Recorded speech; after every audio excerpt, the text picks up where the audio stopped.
We are not a place where violent extremism exists. We reject those notions and we must continue to reject them. This is not an enclave for that kind of behaviour, for that kind of ideology.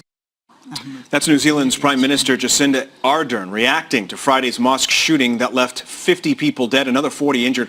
Last year, New Zealand saw just 35 murders in the entire country in an entire year. The accused shooter, an Australian white supremacist, live streamed his attack as if it were a first-person video game. And he also issued a 74-page manifesto against what he described as foreign invaders. Joining us this morning is Dr. Sabeel Ahmed, Director of Gain Peace. Yeah, good morning. Thank you so much for joining us here. Good morning. I got to imagine when this news broke overseas and we started seeing some of the images and hearing about the devastation, that the people in your community got very concerned about their own safety. Yes, very much true. First and foremost, we have to have condolence, not just for the Muslims, by the way, because the way that we look at it, this is not a tragedy for the Muslims. This is a tragedy for humanity. Let's talk about here locally. What are you telling people, especially those who worship at mosques, with regard to their safety? Are we seeing security increased at mosques here in Chicago? Yes, definitely. There are 130 mosques in the Chicagoland area.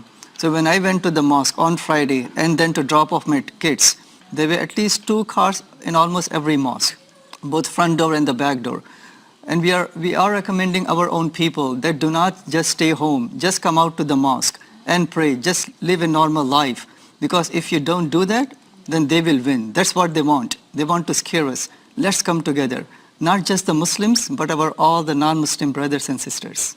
I was reading about the Pittsburgh synagogue. That was, of course, a mass shooting, and a rabbi there said that since that shooting, he's been having some difficulty bringing people into the house of worship. People are scared. In fact, he had a teacher there who said now she sits by a door, and she always has an eye on the door in case she has to run out.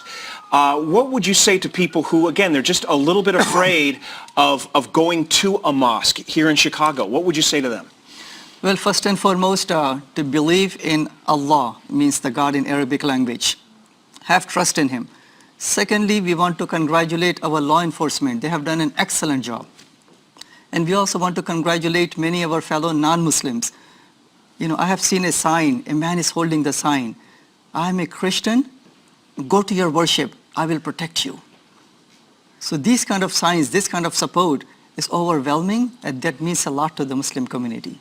If people want to know more about your faith so that you can dispel any kind of fears or, ideas that people might have, where can they go to get more information?